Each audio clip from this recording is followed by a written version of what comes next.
Hello students, today I will deliver my lecture on Bretton Woods Institutions, World Trade Organization, its role and influence in world politics.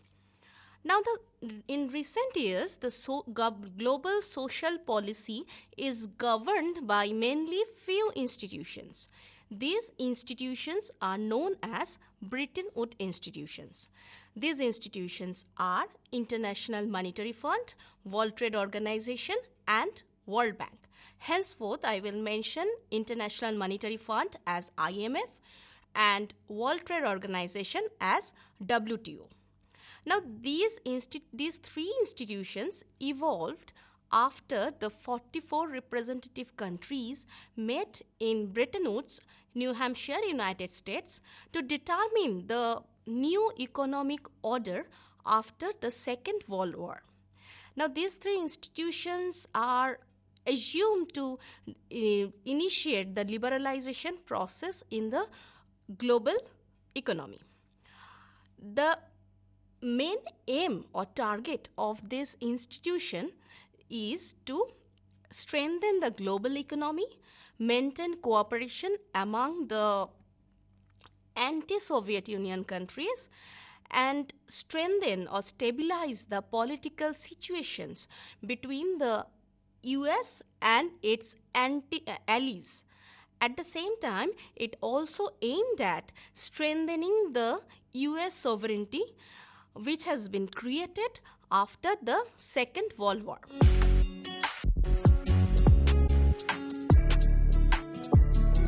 Now I will discuss the democracy which is prevailing in these three institutions. Now the debate on whether these three institutions are democratic or not is very popular in recent years.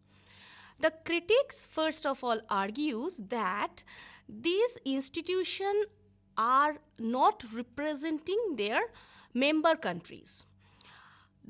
An institution, especially international institution, is considered to be democratic if it allows all the countries who are eligible to be a part of its institution. Whereas an international institution is considered to be undemocratic if it intentionally ignores a nation which is eligible, but it intentionally ignores. In that case, the institution is considered to be undemocratic. But in case of Bretton Woods institutions, these institutions are democratic because they considers a wide range of membership. And not only that, in terms of activities, these institutions do not deny membership to any countries. Critics argue that though the membership is given to all the countries, there are limitations on the sovereignty of these countries, in the sense that the authority and power of the nations are undermined by the work of these or activities of these institutions. Because while providing loans, these institutions used to give some conditionalities on the nation countries and on its citizens. And those conditionalities are very new for the citizens and the countries. And in this way, the institutions are actually undermines the nation state. Now, the second point of democracy is the decisional rule. The statists argue that the decisional rule process, that is weighted voting system, which is prevailing in WTO and IMF and World Bank, is necessary. Especially it is necessary for financial institutions like IMF and World Bank, because it should protect the interest of the major shareholder who are actually giving money or giving fund to make the pool of resources from which borrowers are going to borrow funds. And the statists also argue that in case of WTO, where the voting system is equally given to all member countries, and they argue that the World Trade Organization or WTO is much more democratic in nature as compared to IMF and World Bank. Now, obviously, critics do not support this. They argue that though the weighted voting system is prevailing in those institutions like IMF and World Bank, it is not necessary, because this weighted voting system actually undermines underrepresents the situations of the poor countries. And if in a financial institutions, the interests of the countries who are going to be affected should be considered first, instead of those which are the major shareholders. Now, the third point of democracy is related to transparency. The statists or the supporters obviously argue that these institutions, IMF, World Bank, and WTO, are all transparent in their activities. But obviously, critics argue that no, they are not at all transparent, neither in terms of decision making nor in terms of access to their informations.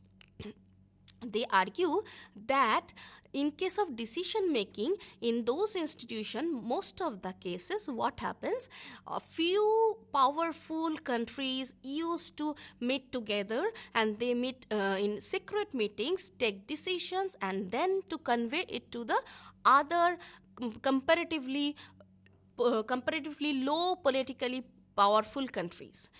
And in this way, they are not at all transparent. And once the transparency of an institution is gone, its accountability also reduces. And the effectiveness of an institution depends on its transparency and its representation. The global financial crisis, in one respect, is considered that it is the reason of failure of governance. And in that respect, who governs the international institutions like IMF, World Bank, and WTO is a very important question. Now, though the governance is getting political alliance, it has failed to make any kind of transformation till date.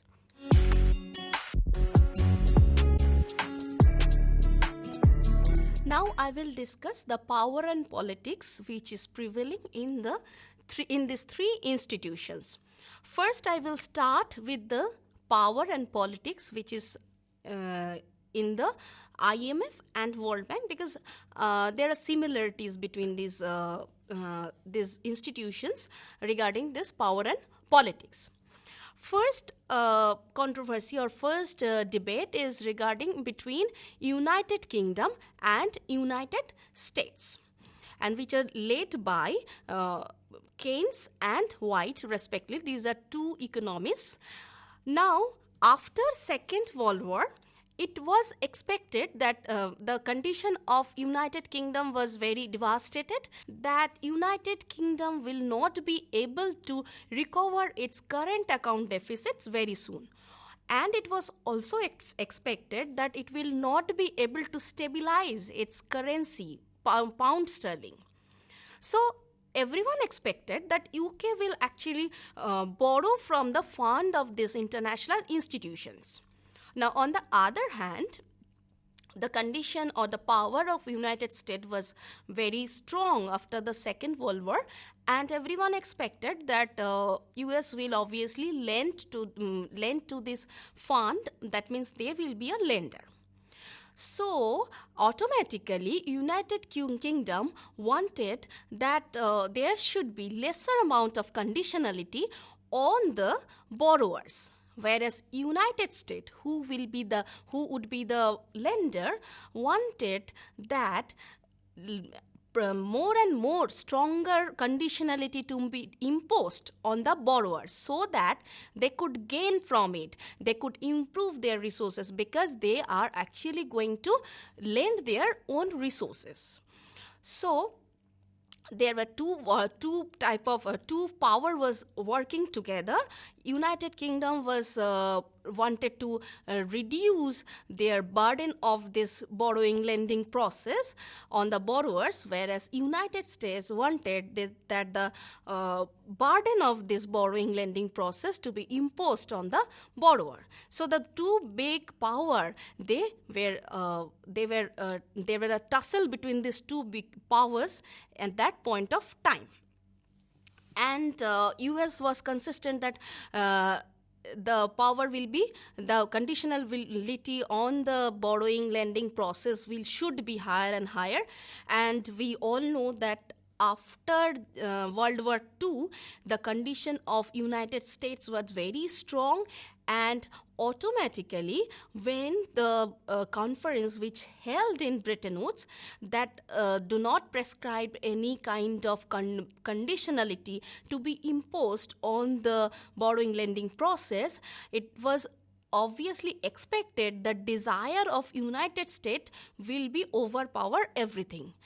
Though economists like Keynes, who were against US, and many other delegates were against the policy to be imposed by United States, but they don't have anything to do at that point of time, because United States was the most powerful member of the Bretton Woods institution, and its currency, dollar, was the foundation stone of this Bretton Woods institutions. Now, the second, another component of this political power is between the quota system to the member countries provided by this IMF and World Bank. The quotas in the quota system, that quota system was very much rigid. The reason is that because there were vested interest as well as the rules were strict. That is why the quota system was very rigid. At the beginning, IMF was given two kinds of activities or two kinds of works. First was to stabilize the exchange rate between the countries, and the second was to provide loans to the countries who were in BOP crisis. Now, this loan they used to give from the subscriptions of the different countries known as quota. This quota was given to the countries at the entry point following a particular formula on the basis of its representation and its size of the economy. Now, the size of the economy is dependent on gross domestic product or GDP.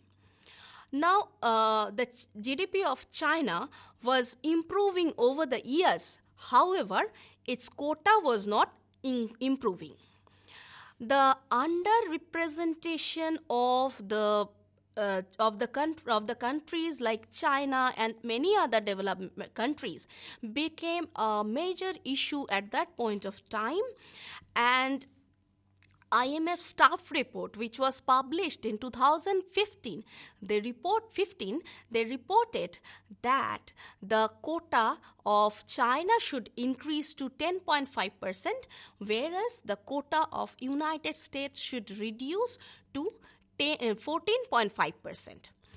And the report also mentioned and concluded that the EMDC countries, that means emerging market developing countries, are also underrepresented. Now, this underrepresentation was not expected, and over the years, China's economic power was increasing. And as it was increasing, they expected that their quota will increase. And IMF, obviously, they tried to accommodate the increasing economic power of China by changing their formula. However, it failed to satisfy China. And China showed its frustration in openly, and they showed that IMF quota system, a quota system of IMF actually incapable to accommodate the changing power system in the world. Now this not only China, this happened not only to China, other developing countries were also facing the same kind of problem. In its fourth summit, which occurred in 2012, of BRICS, that means fourth summit of BRICS, which occurred in 2012 in New Delhi. BRICS means it's a coalition of few countries like Brazil, Russia, India, China, and South Africa. These countries also felt the same thing, and they urged to these institutions, IMF and World Bank, that they should change their quota system. These countries, that means BRICS countries, also urged to IMF and World Bank that they should change their governance system so that the head of this multilateral institutions should be selected in a transparent and fair way. Now, the third component of this political power is the conditionality that is imposed by the World Bank and IMF, and especially by World Bank. This conditionality imposed whenever World Bank used to provide any loan to these institutions, to any member countries, it used to provide some conditionalities, which I've already mentioned. Now, these conditionalities determines design and implementation of the policies of the nations, and this conditionalities also affects the livelihood of the citizens of the country. And obviously, this conditionality were very much influenced by United States. Those countries who were with the United States in United Nations, they used to have softer and easier conditionality, whereas those countries who were not so much with the United States, they used to get stringent, stronger conditionalities. So these are the point on the basis of which we can determine the power and politics in International Monetary Fund and World Bank.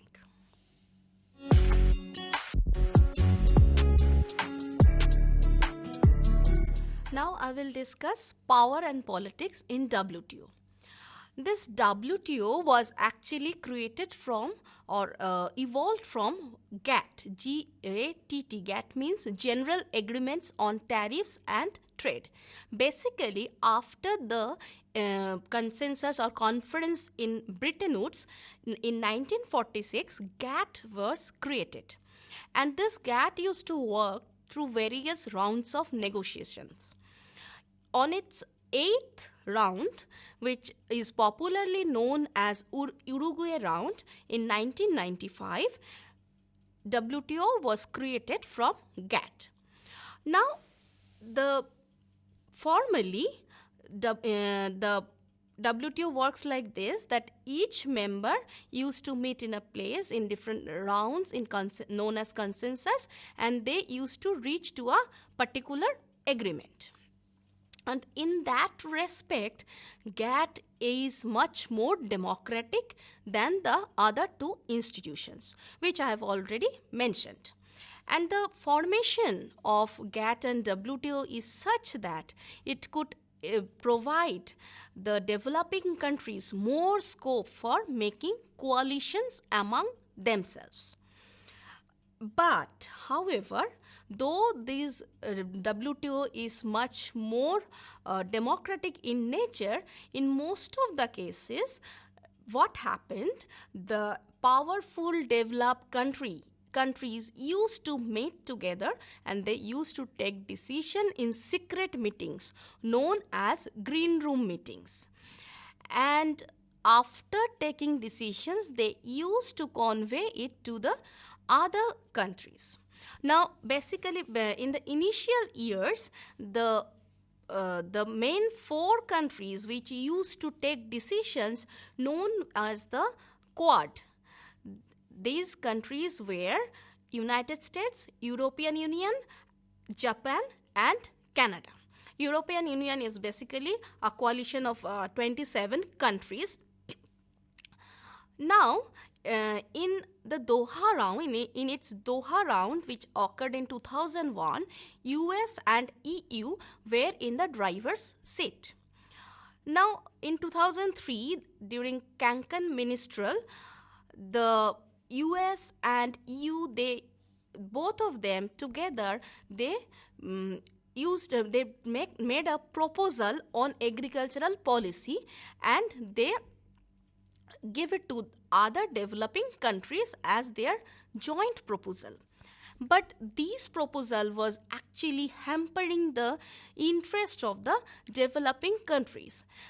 Actually, it was on reducing the subsidy, reducing the trade barriers of the developing countries while continuing the subsidies of US and EU. Now, given this proposal, Brazil went to India and proposed for making a coalition. And India and Brazil, they successfully made a coalition of G20 countries, and these G20 countries not only made coalition, but they opposed the proposal that is given by US and EU, and at the same time they came up with their new technically sophisticated proposal countering the proposal given by US and EU. Now, the formation of this or evolution of these G20 countries that is initiated by Brazil has a significant role in world politics. After the creation of G20 countries, though there were economically advanced countries like Japan and Canada, Brazil and India came into the Quad group. Previously, the Quad was formed with US, EU, Japan and Canada, but after formation of G20 countries, this Quad became with the four countries, US, EU, Brazil and India. And China was not at that point of time, and in 2008 China joined the group, and after that China, Brazil, India, these three countries became the key players of World Trade Organization.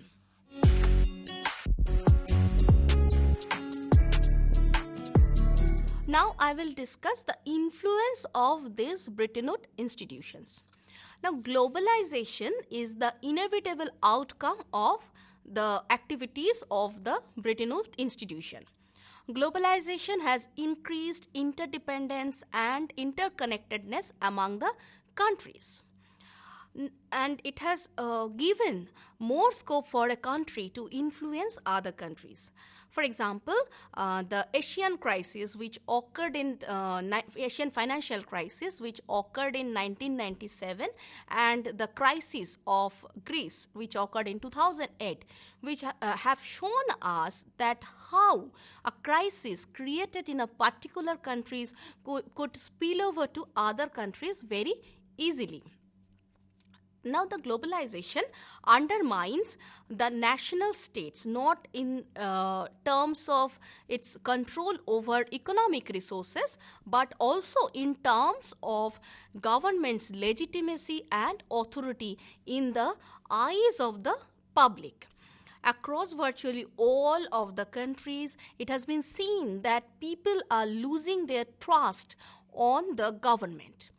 And government, nation, it is sometimes the critics, they blame the country for their condition. However, it is happening to all countries. As a result, we can say that the nation actually losing their control over how the informations are flowing from one country to another country. Now, the internationalization of the media and marketization and export of American popular culture and the degeneration of our information, this all has undermines the nation, the condition of the nations in the eyes of the public. Now, the political leaders are actually losing their control on economic resources, at the same time on the vehicles through which they were trying to reach to the citizens of a country. Now, globalization actually, which is underpinned by the economic liberalization, that is also reducing the not reducing, it is actually diversifying or increasing the gap between rich and poor, which is not expected. So we have seen that the influence of Bretton Woods institutions is that it is creating globalization, and globalization is actually polarize the political power in the hands of few peoples, and at the same time it is also polarize the economic power in the hands of few powerful countries. Now we'll discuss the rebuilding of global governance for the post-pandemic era. The pandemic, we all know that it has hampered our life a lot. It has taken lots of lives, and United Nations has declared this as a lost decade. And it has led to the consensus that global governance should be changed to suit to the new situation. Now, therefore, a new system of also known as Bretton Woods 2 or Global Governance 2 should be created, and it should incorporate this new system should be more multipolar, interdependent, and for more digital world. And this new system should be based on three principles: more connectedness, more flexibility, more inclusiveness, and more integration should be there. Now I will conclude my lecture. First of all, I have discussed the democracy which is prevailing in those institutions. Then I have discussed how the political situation has been changed in those institutions. Now the influence of this institution I have discussed, and we have seen that due to globalization, the power of political power has been shifted to a few politically or economically powerful countries. Now we have seen that how it has polarized the political power. Now, this Bretton Woods institutions has also strengthened the political conditions of India. In recent years, during the period of the External Affairs Minister S. Jaishankar, many foreign policies were taken under the leadership of our present Prime Minister, Narendra Modi, and these foreign policies have strengthened the political situations of India in a bigger way. India has assumed the presidency of G20 from the last December, that means December 2022, and this G20 presidency keeps on rotating from a country to another country, and last year, that means from last December, India has assumed the presidency. And the Troika, the country holding presidency, together with previous and next presidency holder, form Troika, and India currently is included in the Troika, and the new Troika is with Indonesia, India, and Brazil.